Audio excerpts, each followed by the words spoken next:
अज़ीज़ तलबा व तालिबात, आज इस मौजू का हमने इंतखाब किया है वो फैज़ अहमद फैज़ की नज़्म शीशों का मसीहा कोई नहीं का तनकीदी जायज़ा है। फैज़ अहमद फैज़ का शुमार उर्दू के मशहूर शायरों में होता है। वो सन 1911 ईस्वी में कस्बा कादिर, ज़िला सियालकोट, पाकिस्तान में पैदा हुए। उनके वालिद का नाम सुल्तान मोहम्मद ख़ान था, जो अपने ज़माने के मशहूर बैरिस्टर और अदब दोस्त इंसान थे। फैज़ ने 4 साल की उम्र में कुरान हिफ़्ज़ किया। इब्तिदाई तालीम के बाद सन 1927 में इंटरमीडिएट फर्स्ट डिवीज़न में पास किया और सन 1931 में गवर्नमेंट कॉलेज लाहौर से BA किया। इसके बाद अरबी में BA ऑनर्स किया और बाद अज़ां इसी कॉलेज से MA अंग्रेज़ी की सनद हासिल की। सन 1934 में ओरिएंटल कॉलेज लाहौर से MA अरबी फर्स्ट डिवीज़न के साथ पास किया। सन 1935 में अमृतसर के MAO कॉलेज में बहसती लेक्चरर तैनात हुए। सन 1940 में लाहौर के शिबली कॉलेज में अंग्रेज़ी के उस्ताद मुकर्रर हुए। सन 1941 में अंग्रेज़ी खातून मिस एलियस, जिसका नाम बाद में कुलसूम रखा गया, से शादी की। इसी साल इनके कलाम का पहला मजमुआ नक्श फरियादी के नाम से शाया हुआ।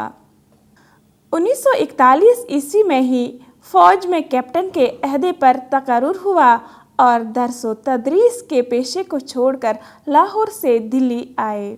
तरक्की करते करते सन 1943 में मेजर और 44 में कर्नल के अहदे पर फायज हुए। 1947 में इस पेशे से मुस्तफ़ी होकर लाहौर चले गए और पाकिस्तान टाइम्स और इमरोज़ के मुदीर हुए। 1951 में हुकूमत का तख्ता पलटने की साजिश में गिरफ्तार किए गए। 1952 ईस्वी में रिहा हुए और इसी साल इनका एक और मजमुआ दस्ते सबा शाया हुआ। इसके बाद सन 1956 में जिंदानामा शाया हुआ। सन 1958 में ताशकंद में एशिया और अफ्रीका के अदीबों की पहली कॉन्फ्रेंस में तरक्की पसंद तहरीक के लीडर की हैसियत से शिरकत की और 1962 ईस्वी में बैनुल अक़वामी लेनिन इनाम से नवाजे गए। सन 1965 से लेकर 1981 तक यके बाद दीगरे कई मजमुए शाया हुए, जिसमें दस्त तह संग, सरवादे सीना, सलीबे मेरे दरीचे में, मताए लोहो कलम, शाम शहर यारा, मेरे दिल मेरे मुसाफिर वगैरह शामिल हैं। सन 1972 में फैज़ कौमी अदबी अकादमी पाकिस्तान के सदर मुंतखब किए गए। सन 1984 में लाहौर में वफ़ात पाई। इब्तिदाई दौर में फैज़ ने रूमानी शायरी की, लेकिन जल्द ही वो हकीकत निगारी की तरफ माइल हुए। उनकी चंद नज़्मों में शामिल हैं मेरे मासूम कातिल, एक रह गुज़र पर, मेरी जान अब भी अपना हुस्न वापस फेर दे मुझको, मेरी नदीम, तन्हाई, इंतज़ार, मुझसे पहली सी मोहब्बत, मेरे महबूब न मांग, निसार में तेरी गलियों के, ए दिले बेताब ठहर, सुबह आज़ादी, ए रोशनियों के शहर, मुलाकात, याद, सरवादी सीना, शीशों का मसीहा कोई नहीं वगैरह वगैरह। नज़्म शीशों का मसीहा कोई नहीं फैज़ अहमद फैज़ की एक मशहूर तवील नज़्म है। ये नज़्म इनके दूसरी शायरी मजमुआ दस्ते सबा में शामिल है। आइए नज़्म के चंद अशार पर नज़र डालते हैं। मोती हो कि शीशा जाम के दुर, जो टूट गया सो टूट गया, कब अश्कों से जुड़ सकता है, जो टूट गया सो टूट गया, तुम नाहक टुकड़े चुन चुन के दामन में छुपाए बैठे हो, शीशों का मसीहा कोई नहीं, क्या आस लगाए बैठे हो। फैज़ की ज़ैर बहस नज़्म में 19 बंद और कुल मिलाकर 38 अशार यानी 76 मिसरे हैं। नज़्म के मुताले से इस बात का पता चलता है कि शायर इस्तेसाली अनासिर और इस्तेसाल शुदा लोगों से मुतल्लिक बात करता है, यानी जालिम और मज़लूम के दरमियान जो जंग जारी है, शायर इसके नताइज की तरफ मुतवज्जह करते हुए जद्दोजहद की दावत देते हैं। नज़्म के उन्वान शीशों का मसीहा कोई नहीं से बिल्कुल वाज़ेह है कि शायर मज़लूम लोगों से गोया है कि जुल्म व सितम को खामोशी के साथ सहना और किसी नजात दहिंदा की तवक्को रखना फजूल है। नज़्म के पहले बंद में शायर कहता है कि मोती, शीशा, जाम, दुर या इस नवक की कोई चीज़ अगर एक बार टूट गई तो कभी लाख कोशिशों के बावजूद भी जुड़ नहीं सकती। शीशों के टुकड़ों को चुन चुन कर दामन में समेटना और फिर किसी मसीहा की तवक्को करना कार फजूल है। सवाल ये पैदा होता है कि आखिर शीशों से शायर क्या मुराद लेता है। नज़्म जो आगे बढ़ती है इस सवाल का जवाब जाहिर होने लगता है। शायद कि इन्हीं टुकड़ों में कहीं वो सागर दिल है जिसमें कभी सदनाज से उतरा करती थी सहबाए गमे जाना की परी। फिर दुनिया वालों ने तुमसे ये सागर लेकर फोड़ दिया, जो मैं थी बहा दी मिट्टी में मेहमान का शह पर तोड़ दिया। यह रंगी रेजे हैं शायद इन शौक बलोरे सपनों के, तुम मस्त जवानी में जिनसे खलवत को सजाया करते थे। शीशों में सागर दिल है जिसमें एक ज़माने में गमे जाना की परी नाजो अदा से उतरा करती थी और खलवत में एक रंगीन आलम सज जाता था, लेकिन यह रंगीनी ज़्यादा देर तक न रह सकी बल्कि गामे दौरा ने इसे पाश पाश कर दिया और सागर दिल फोड़ दिया। सपने, इज़्ज़त, सुकून व करार भी इन शीशों के टुकड़ों में शामिल हैं जो नादारी, भूख, लाचारी और गम से चूर चूर हैं। नादारी, दफ्तर, भूख और गम इन सपनों से टकराते थे। बेरहम था जो मुख पथराव, ये कांच के ढांचे क्या करते। या शायद इन जर्रों में कहीं मोती है तुम्हारी इज्जत का, वो जिससे तुम्हारे इज्ज पे भी शमशाद कदों ने रश्क किया। इस माल की धुन में फिरते थे ताजिर भी बहुत, रहजन भी कई, है चोर नगरियाँ मुफलिस की, गर जान बची तो आन गई। छोटी छोटी खुशियों के नाजुक ढांचे बेरहम पथराव की जद में आकर उभर गए। तिनकों के बने आशाने तेज आंधी का मुकाबला नहीं कर सकते, लेकिन इनमें जो इज्जत पली है इस पर नाम निहाद लोगों को रश्क है और बड़े बड़े ताजिर और रहजन इस कीमती इज्जत की धुन में फिरते हैं कि वो इसका इस्तेसाल करें। शायर के मुताबिक यह चोर नगर है, यहाँ इज्जत और जान का तहफ़्फ़ुज़ नहीं। मुफलिस का आशाना आंधी की जद में रहता है, कभी इज्जत पर हमला होता है और कभी जान पर। शायर इज्जत, सुकून और खुशहाली को सही और सालिम सूरत में कीमती मानते हैं। टुकड़ों में इनकी कोई कद्र कीमत नहीं। टुकड़ों को दामन में समेटकर मसीहा के इंतज़ार या इसकी आहट में कान धरे बैठना फजूल है। ज़रूरत खुद कुछ कर गुजरने की है, न कि यादों के सहारे खामोश तमाशाई बने रहने की, क्योंकि यादों का सहारा ज़्यादा देर साथ नहीं दे सकता और न ही इससे कुछ हासिल हो सकता है। शायर के मुताबिक यहाँ दौलत का अंत नहीं, हर दामन पुर हो सकता है, हर शय का बदल मिल सकता है। ये भी सच है कि लुटेरे घात लगाकर मौके की तलाश में बैठे हैं, लेकिन ऐसे में डर के मारे खामोशी इख्तियार करना इस्तेसाल को राह देना है। यादों के गरेबानों के रफू पर दिल की गुज़र कब होती है, एक बखिया अधेड़ा एक सिया यूँ उम्र बसर कब होती है। इस कारगहे हस्ती में यहाँ ये सागर शीशे ढलते हैं, हर शय का बदल मिल सकता है, सब दामन पुर हो सकते हैं। आगे चलकर शायर जद्दोजहद की गोया तलकीन करता है और शीशों के मसीहा के इंतज़ार में खामोश बैठने के बजाय इंसान को अपने हक़ के तय आवाज़ उठाने की सलाह देता है। जो हाथ बढ़े या वर है यहाँ, जो आँख उठे वो बख्तावर। फैज़ अहमद फैज़ जो कि अमन के दाई हैं, ज़िंदगी को हसीन देखने के लिए वो अमन को ज़रूरी करार देते हैं। फैज़ का मानना है कि शायर या तो प्यार कर सकता है या अपना दिल जला सकता है। अमन और मोहब्बत का पैगाम देने के लिए एक अदीब या शायर से बेहतर कोई शख्स नहीं हो सकता।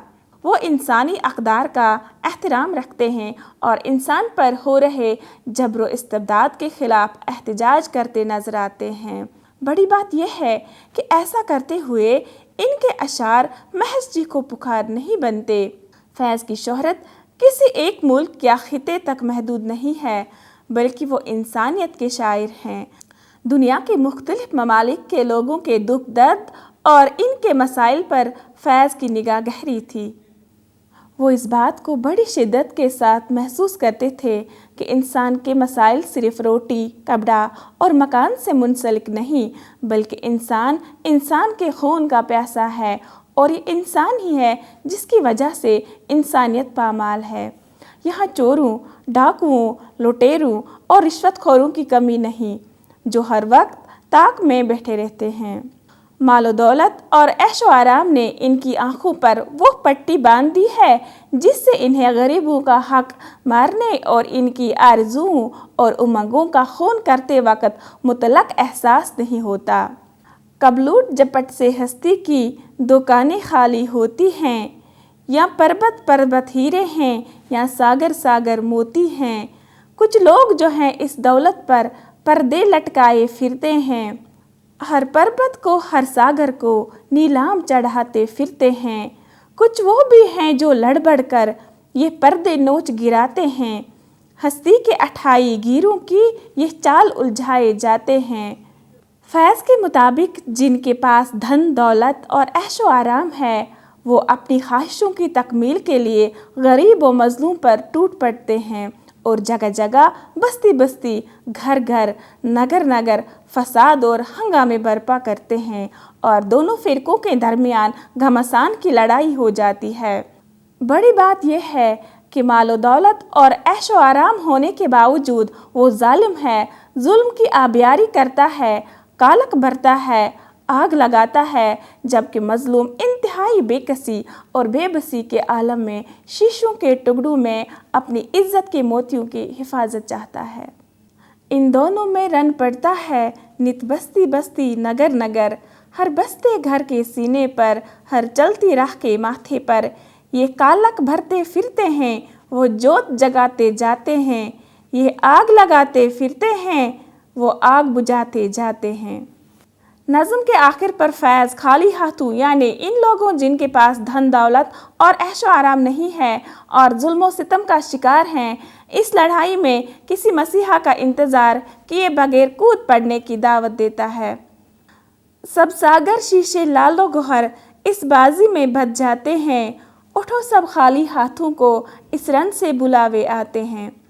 جیسے ہم نے پہلے بھی بات کی کہ فیض انسانیت کے شاعر ہیں۔ وہ قتل و غارت اور فساد و انتشار سے نفرت کرتے تھے، اور ان کی شاعری امن، احترام آدمیت، حریت اور اخوت کا سبق پڑھاتی ہے۔ زیر بحث نظم میں بھی انہوں نے غریب و مظلوم، محکوم و مجبور افراد کو چوروں، ڈاکوؤں، رشوت خوروں اور اٹھائی گیروں سے لڑنے کی ترغیب دی ہے، کیونکہ جدوجہد ہی سے حق و باطل پر فتح ہو سکتی ہے، نہ کہ کسی مسیحا کا منتظر رہنے سے۔ فیض کے ہاں حقیقت و رومان کا حسین امتزاج ملتا ہے۔ وہ ترقی پسند شاعر ضرور ہیں، لیکن ان کے ہاں دیگر انقلابی شاعروں کی طرح گھن گرج اور چیخو پکار نہیں پائی جاتی، بلکہ نرم اور ملائم لہجے میں اپنی بات کہنے اور منوانے کا سلیقہ رکھتے ہیں۔ بقول پروفیسر منصور احمد منصور، کوٹ: فیض کا یہ انفراد بھی لائق توجہ ہے کہ انہوں نے روش عام سے متاثر ہو کر نغمہ شعر کو چیخو پکار بننے نہیں دیا، اور مزاحمت و احتجاج کی شدید لائے کو بھی پابند نہ کر دیا۔ فیض کی شاعری رقص جاں ہے۔ وہ اپنے دل درد مند اور دینی احساس و شعور کی اثر پذیری کے نتیجے میں انتہائی خلوص اور نیک نیتی کے ساتھ انقلاب کی آگ سلگاتے رہے۔ انکوٹ۔ زیر بحث نظم شیشوں کا مسیحا کوئی نہیں کے مطالعے سے پتہ چلتا ہے کہ فیض غریب، نادار، مفلس، مفلوک الحال، محنت کش اور مظلوم و مجبور عوام کے دکھ درد کی بات کرتے ہوئے نہ جذباتی ہوتے ہیں اور نہ ہی قنوطیت کو راہ دیتے ہیں، بلکہ وہ قنوطیت کی قبا اتار پھینک کر رجائیت کا پیغام دیتے نظر آتے ہیں۔ नज़्म में रमज़ो ईमा से काम लेकर फैज़ ने नज़्म की तासीर व मानवियत में इजाफ़ा किया है। इज़्ज़त, नामूस और ख्वाबों को शीशों के टुकड़ों से ताबीर करके और सरमायादारों और मज़लूम व मजबूरों के दरमियान तसादुम व टकराव को फैज़ ने जिस फ़नी रचाव के तहत पेश किया है वो इन्हीं का हिस्सा है। दौलतमंदों के लिए ये और नादार व मुफलिसों के लिए वो जैसे अलामती अल्फाज का इस्तेमाल करते हुए फैज़ ने जादू जगाया है। ये कालक बरते फिरते हैं, वो जोत जगाते जाते हैं, ये आग लगाते फिरते हैं, वो आग बुझाते जाते हैं। फैज़ एक हसास और बाशऊर शायर हैं। वो इंसानी जिदोजहद या रंजो नाखुशी के मसलक को ज़ाती नुक्ते निगाह से देखना हमाकत समझते हैं। उनके नज़दीक इज्तिमाई नुक्ते नज़र से देखने पर इंसानी मसाइल से मुतालिक जिदोजहद शुजाआना, बामकसद और उम्मीद अफजा नज़र आती है। नज़्म शीशों का मसीहा में अगरचे जिदोजहद की दावत है, लेकिन नारेबाजी के मुकाबले में मतानत तो संजीदगी का उनसुर गालिब है। इस कारगहे हस्ती में जहाँ ये सागर शीशे ढलते हैं, हर शे का बदल मिल सकता है, सब दामन पुर हो सकते हैं। फैज़ की ये नज़्म शीशों का मसीहा कोई नहीं ज़बान व बयान के हवाले से एक कामयाब नज़्म है। खूबसूरत, आसान और आम फहम अल्फाज, मुअस्सिर इजहार और दिलावेज़ तर्ज इजहार के साथ साथ इस्तिआरात, अलामतों और तराकीब के मुनासिब इस्तेमाल ने नज़्म को दिलकश और जाज़िब तवज्जो बना दिया है। शीशा, सागर, दुर, मसीहा, शमशाद कद, लालो गहर, मैं, चोर नगर, चौमुख पथराव और सहबाई गामे जाना वगैरह जैसे अलामती अल्फाज और तराकीब को फैज़ ने नई मानवियत दी है। फैज़ ने कदीम शायरी से यकसर इन्हिराफ नहीं किया, बल्कि अपने रिवायती विरसे के साथ साथ मगरबी शायरी का भी बगौर मुताला किया और इससे मुतासिर होकर इस्तिफ़ादा भी। इस तरह फैज़ के शेरी उसलूब पर कदीम व जदीद मैलानात का असर है जो इन्हें एक इन्फिराद अता करता है। इस तरह कहा जा सकता है कि फैज़ की नज़्म शीशों का मसीहा कोई नहीं फ़नी एतबार से एक कामयाब नज़्म है जो घनगर्ज और चीखो पुकार से पाक होकर मध्यम और मुलाहिम लहजे में मुफलिस और मफलूकुल हाल आवाम को जिदोजहद की तलकीन करती है और बावर कराती है कि हक़ जब छीना जा रहा हो तो मायूसी के आलम में खामोश बैठना सुस्ती और काहली की अलामत है। बहादुरी के साथ जुल्म की तरफ आंख उठाकर और हाथ बढ़ाकर ही जुल्म को ज़ेर किया जा सकता है और अपना हक हासिल किया जा सकता है। डाकुओं और रहज़नों की मुट्ठी भर तादाद को कुचला जा सकता है और इज़्ज़त व नामूस, आरज़ू और ख्वाहिश के नाजुक शीशों की सालमियत बरकरार रखी जा सकती है, वरना जो टूट गए सो टूट गए, शीशों का मसीहा कोई नहीं। तो अज़ीज़ तलबा व तालिबात, आज हमने फैज़ अहमद फैज़ की मशहूर ज़माना नज़्म शीशों का मसीहा कोई नहीं के तनकीदी जायज़े पर बात की। उम्मीद है आपने इससे इस्तिफ़ादा किया होगा। आपसे दोबारा मुलाकात होगी एक नए मौजू के साथ। तब तक के लिए आदाब।